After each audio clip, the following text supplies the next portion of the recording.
สวัสดีเหล่าแฟนๆการ์ตูนเรื่องนารูโตะทุกๆคนกันด้วยนะครับสำหรับคลิปนี้ผมจะมาเล่าถึงเรื่องราวของตัวละครที่มีชื่อว่าคาคุสึแห่งแสงอุษาโดยย้อนกลับไปในอดีตในยุคของโฮคาเงะรุ่นที่1มีหมู่บ้านทาคิงาคุเระซึ่งในตอนนั้นหมู่บ้านมีภารกิจสำคัญ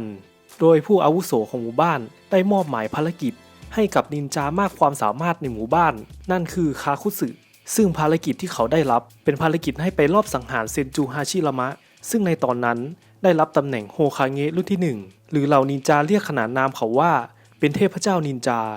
ถึงแม้คาคุสึจะสามารถทำภารกิจต่างๆจนบรรลุเป้าหมายบ่อยครั้งแต่ในภารกิจที่ได้รับในครั้งนี้กลับได้รับความล้มเหลว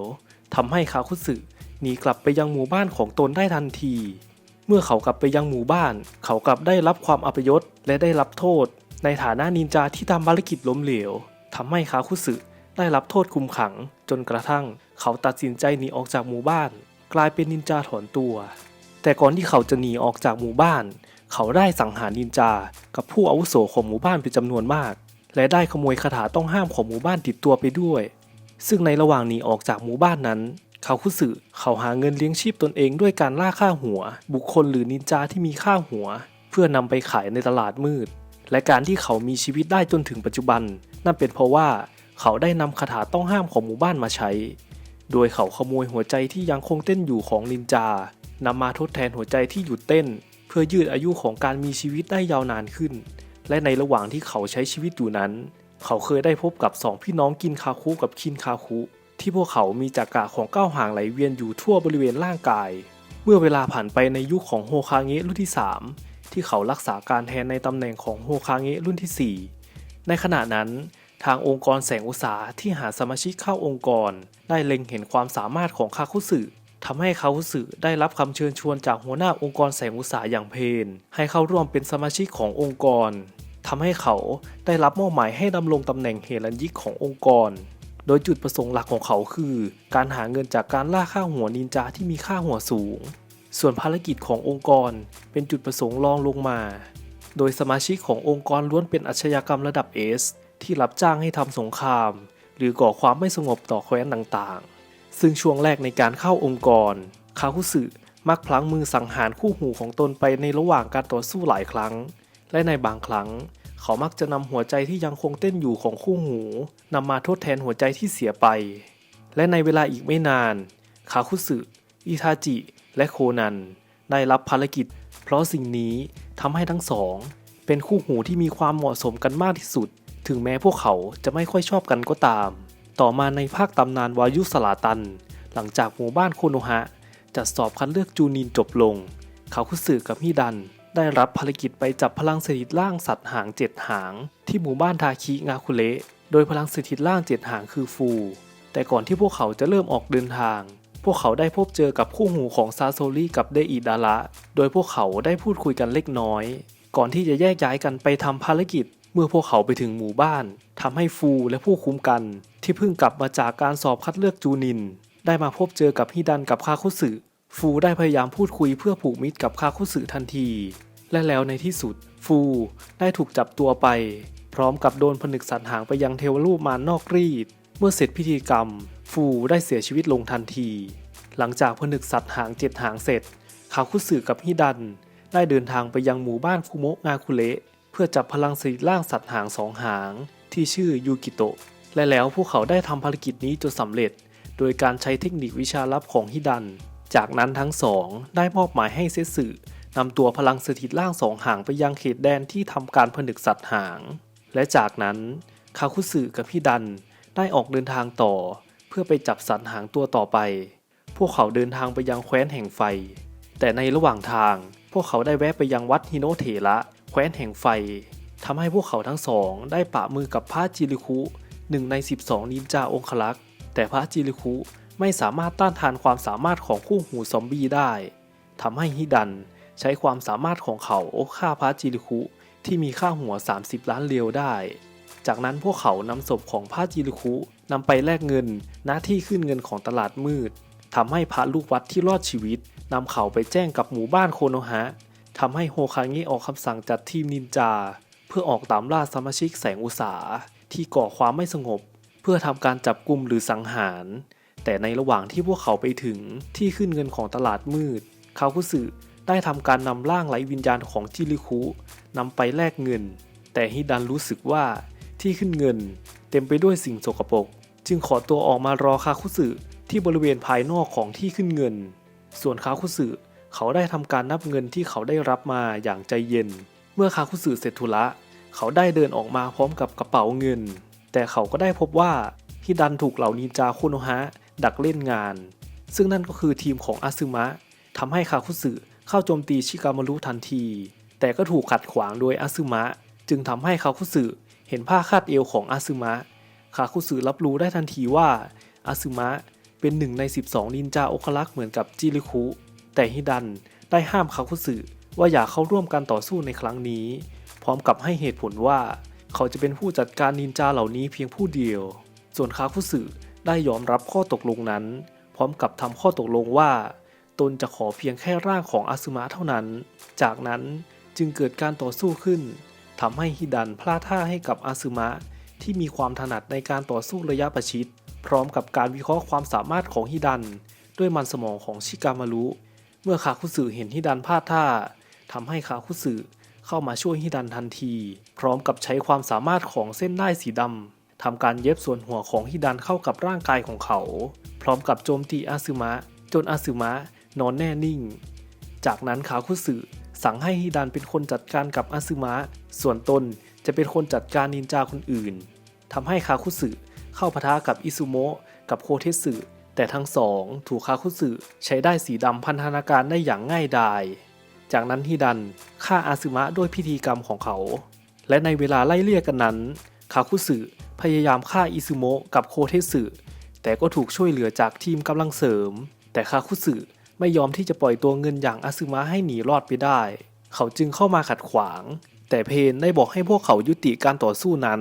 เพื่อไปเตรียมตัวประกอบพิธีกรรมถ่ายโอนจักระสัตว์หาง2 หางเข้าสู่เทวรูปมารนอกรีดจากนั้นคาคุสึกับฮิดันได้หลบหนีไปยังสถานที่ที่ลับตาคนเพื่อประกอบพิธีกรรมถ่ายโอนจักระสัตว์หางทำให้ใช้เวลานานถึง3 วันจากนั้นทั้งสองได้ออกเดินทางไปยังหมู่บ้านโคโนฮะแต่ทีม10ที่นำทีมโดยคาคาชิซุ่มโจมตีคู่หูซอมบี้ในระหว่างทางเหล่าทีม10ได้ทำการโจมตีคาคุสึตามแผนการที่ชิกามารุกำหนดไว้โดยชิกามารุได้ใช้คาถาดาวกระจายเงาเรียนแบบพันธนาการคาคุสึกับฮิดันแต่คาคุสึได้วิเคราะห์สถานการณ์ไว้ล่วงหน้าจากสถานการณ์นี้คาคุสึได้แสดงให้เห็นว่าคาคุสึมีความสามารถในการวิเคราะห์การต่อสู้ได้อย่างรอบคอบเนื่องด้วยคาคุสึเป็นนินจาที่มีทักษะและประสบการณ์มากมายในการต่อสู้ทำให้คาคุสึได้แสดงความสามารถของวิชาลับ Earth Guard Fear นั่นคือความสามารถเฉพาะตัวของคาคุสึที่มีลักษณะพิเศษของโครงสร้างร่างกายซึ่งประกอบด้วยเส้นเอ็นสีเทาหนาหลายร้อยเส้นที่ถักทอไปทั่วบริเวณร่างกายโดยยึดร่างกายของเขาไว้ด้วยกันเหมือนรอยเย็บของตุ๊กตาเศษผ้าวิธีนี้ช่วยให้เขาแยกส่วนต่างๆของร่างกายได้ตามความต้องการทำให้เขา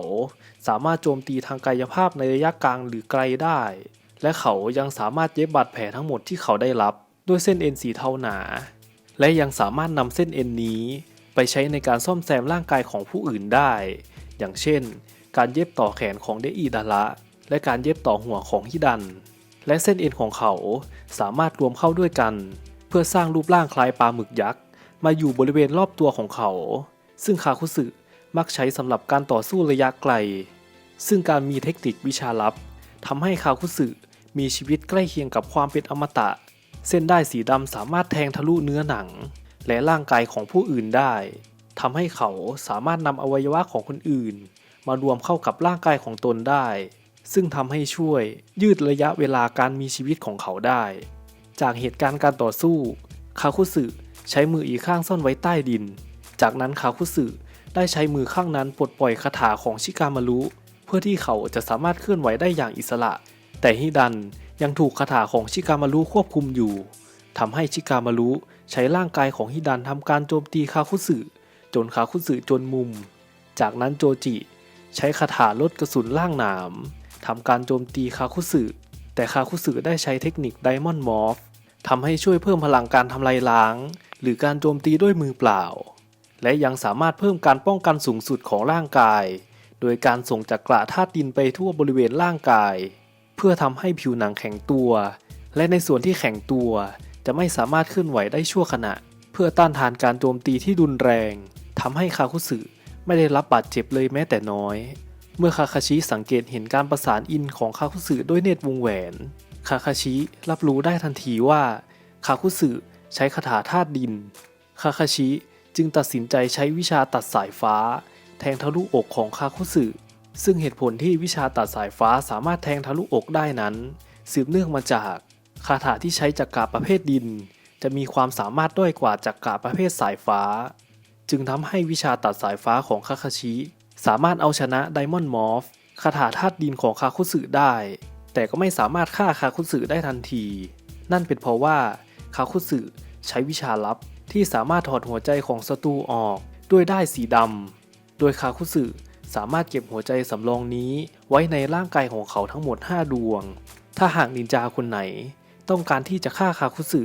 เขาจะต้องถูกฆ่าอย่างน้อย5ครั้งก่อนที่เขาจะตายอย่างแท้จริงจากนั้นคาคุสึใช้วิชาลับโดยนำหัวใจสำรองของเขาปลดปล่อยออกจากร่างกายของเขาแถมยังห่อด้วยเส้นเอ็นขนาดใหญ่โดยหัวใจสำรองของเขาจะถูกแบ่งให้เป็นแขนและขาก่อนที่จะถูกแยกออกพร้อมกับสร้างร่างมหึมาโดยมีหน้ากากเป็นใบหน้าต่างๆซึ่งหน้ากากเหล่านี้สามารถเคลื่อนไหวและโจมตีได้อย่างอิสระโดยหน้ากากพวกนี้สามารถปล่อยพลังจักระธาตุธรรมชาติออกจากปากของพวกมันได้ซึ่งเกิดมาจากการรวบรวมหัวใจของนินจาที่ใช้ธาตุต่างๆทำให้คาคุสึสามารถนำหัวใจเหล่านั้นแปลงคุณสมบัติธาตุทั้ง5ได้สิ่งนี้ทำได้โดยการเชื่อมต่อระบบไหลเวียนของจักระของเขากับหัวใจสำรองทั้ง4ดวงของนินจาคนอื่นกับหัวใจ1ดวงของเขาสามารถใช้จักระธรรมชาติทั้ง5ในการต่อสู้ได้อย่างมีประสิทธิภาพซึ่งการโจมตีด้วยการแปลงคุณสมบัติของจักระที่แตกต่างกันเหล่านี้ถ้าหากคาคุสึไม่มีความสัมพันธ์กับองค์ประกอบของการแปลงคุณสมบัติของจักระนั้นจะไม่สามารถแปลงคุณสมบัติของจักระเหล่านี้มาใช้ได้นั่นคือคาคุสึเป็นนินจาที่มีความสามารถในการแปลงคุณสมบัติธาตุทั้ง5ได้ซึ่งหน้ากากทั้ง4จะมีความสามารถดังนี้หน้ากากไฟหัวใจดวงนี้มีความสัมพันธ์เกี่ยวกับธาตุไฟและมีรูปร่างของหน้ากากเป็นเสือปีศาจสามารถใช้คาถาไฟทำลายศีรษะทำให้เกิดลูกไฟเล็กๆออกมาจากปากของหน้ากากลูกไฟถูกทิ้งลงกับพื้นเมื่อไฟสัมผัสกับพื้นมันจะปะทุเป็นพายุไฟที่โหมกระหน่ำเผาทุกอย่างลงกับพื้นแต่หากรวมคุณสมบัติธาตุลมแล้วเปลวไฟจะเพิ่มความรุนแรงขึ้นเปลวไฟเหล่านี้มีแรงระเบิดเพียงพอที่จะเปลี่ยนพื้นที่โดยรอบให้กลายเป็นที่รกร้างว่างเปล่าโดยการใช้รูปแบบนี้ทำให้สามารถจัดการศัตรูได้บริเวณกว้างยากที่จะหลบหลีกได้หน้ากากสายฟ้าหัวใจดวงนี้มีความสัมพันธ์กับสายฟ้าโดยหน้ากากสายฟ้ามีรูปร่างเท้าที่มีรูปร่างผิดปกติสามารถใช้คาถาสายฟ้าความมืดเทียมมีลักษณะเป็นหอกสายฟ้าขนาดยักษ์ที่มีความแหลมคมพุ่งออกมาจากหน้ากากประหลาดที่มีความสามารถเจาะทะลุหินได้หน้ากากน้ำหัวใจดวงนี้มีความสัมพันธ์กับน้ำและมีรูปร่างของหน้ากากเป็นปีศาจงอยปากคาคุสึสามารถใช้เทคนิคการปล่อยน้ำได้แม้ว่าจะไม่เห็นในมังงะหรืออนิเมะเนื่องจากหน้ากากถูกทำลายก่อนที่คาคุสึจะเปิดใช้ความสามารถนี้แต่คาคุสึสามารถใช้คาถาธาตุน้ำได้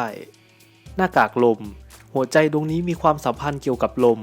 และมีรูปร่างสีขาแปลกๆมีปีกบางๆสามารถบินได้และใช้คาถาลมพลังอัดทำลายที่ทรงพลังทำให้เกิดมวลพายุทอร์นาโดอัดแน่นถูกปล่อยไปยังเป้าหมายเมื่อมันกระแทกสิ่งต่างๆความกดอากาศจะสูงขึ้นจนถึงขีดสุดทำให้พายุหมุนอันรุนแรงได้ระเบิดเป็นบริเวณกว้างสร้างความเสียหายอย่างรุนแรงแก่เป้าหมายและบริเวณโดยรอบจากที่คาคุสึได้แสดงความสามารถของหน้ากากต่างๆทำให้ชิกามารุมองว่าการต่อสู้นี้เสียเปรียบเมื่อต่อสู้กับคาคุสึและฮิดันไปพร้อมๆกันทำให้ชิกามารุใช้คาถาเงาเลียนแบบเพื่อแยกฮิดันไปยังอีกสถานที่และในเวลาอีกไม่นานคาคุสึถูกทำลายหัวใจไปอีก1ดวงจากแผนการของชิกามารุที่ให้คาคาชิแอบขโมยเลือดของคาคุสึไปใช้เพื่อออกอุบายให้ฮิดันประกอบพิธีกรรมกับเลือดของคาคุสึ นั่นจึงทำให้ร่างต้นของคาคุสึถูกฆ่าตายจากนั้นหัวใจสำรองที่มีหน้ากากได้ทำการสังเวยตัวเองไปแทนที่หัวใจที่เสียไปโดยการกลับเข้าร่างของคาคุสึและช่วยชีวิตของคาคุสึเอาไว้ทำให้คาคุสึกลับมามีชีวิตอีกครั้งจากการต่อสู้คาคุสึกลับมาได้เปรียบในการต่อสู้อีกครั้งทำให้คาคุสึสามารถใช้ได้สีดำพันธนาการคาคาชิโจจิและอิโนะซึ่งคาคุสึใช้หน้ากากปล่อยพลังการโจมตีมหาศาลโจมตีไปยังพวกของคาคาชิแต่ถูกช่วยเหลือจากทีมของยามาโตะที่มีลูกทีมคือนารูโตะซากุระและซาอิทำให้นารูโตะได้เผชิญหน้ากับคาคุสึโดยครั้งแรกนารูโตะใช้วิชาดาวกระจายวงจักรโจมตีไปยังคาคุสึแต่กลับได้รับความล้มเหลวเพราะคาถาดาวกระจายวงจักรได้หายไปก่อนที่จะถูกตัวของคาคุสึทำให้คาคุสึโจมตีนารูโตะด้วยด้ายสีดำทำให้คาคาชิกับยามาโตะเข้าไปช่วยได้ทันจากนั้นนารูโตะได้ใช้คาถาดาวกระจายวงจักรอีกครั้งทำให้ในครั้งนี้นารูโตะสามารถโจมตีคาคุสึได้สำเร็จส่งผลให้คาคุสึเสียหัวใจไปทั้งหมด2 ดวงพร้อมกับไม่สามารถขยับร่างกายได้นั่นเป็นเพราะความสามารถของคาถาดาวกระจายวงจักรที่ทำการตัดเส้นประสาททำลายเซลล์ภายในจนเสียหายทั้งหมดเมื่อคาคุสึนอนแนบนิ่งคาคาชิได้เดินเข้าไปเพื่อที่จะทำการฆ่าคาคุสึพร้อมกับคาคาชิได้พูดกับคาคุสึว่าคาคุสึมองเด็กรุ่นใหม่เป็นเพียงแค่เด็กเมื่อวานซืนส่วนเด็กรุ่นใหม่มองคาคุสึเป็นเพียงลุงแก่ๆหลงยุคจึงเปรียบเสมือนกับคลื่นลูกเก่ามันมักจะถูกคลื่นลูกใหม่แสงขึ้นมาแทนที่เสมอจากนั้นคาคาชิใช้คาถาตัดสายฟ้าฆ่าคาคุสึซึ่งเป็นการทำลายหัวใจดวงสุดท้ายจากนั้นร่างไร้วิญญาณของคาคุสึถูกนำส่งไปยังหมู่บ้านโคโนฮะเพื่อทำการชันสูตรศพเก็บข้อมูลเมื่อเวลาผ่านไปก่อนเริ่มเปิดฉากสงครามโลกนินจาครั้งที่4คาบุโตะได้อัญเชิญคาคุสึกับเหล่าเพื่อนๆในองค์กรมาอีกครั้งด้วยวิชาสัมภเวสีคืนชีพเพื่อขอเข้าร่วมเป็นพันธมิตรกับโอบิโตะที่อ้างตนว่าเป็นมาดาระเมื่อสงครามโลกนินจาเริ่มขึ้นคาคุสึถูกอัญเชิญด้วยคาถาสัมภเวสีคืนชีพอีกครั้งทำให้ในครั้งนี้คาคุสึสามารถออกอาละวาดเข็นฆ่านินจาไปหลายคนเพียงเพราะที่จะนำหัวใจของนินจาเหล่านั้นสังเวยให้กับวิชาลับเพื่อสร้างหน้ากากธาตุต่างๆแต่ในท้ายที่สุดหน้ากากเหล่านั้นถูกทำลายลงทีละตัวจนกระทั่งถูกทำลายไปจนหมดทำให้คาคุสึพลาดท่าถูกผนึกไปด้วยในเวลาไม่นานนักอิทาจิได้ขายวิชาสัมภเวสีคืนชีพจากคาบุโตะได้สำเร็จทำให้เหล่าผู้ที่ถูกคาถาสัมภเวสีคืนชีพที่คืนชีพขึ้นมาทั้งหมดนั้น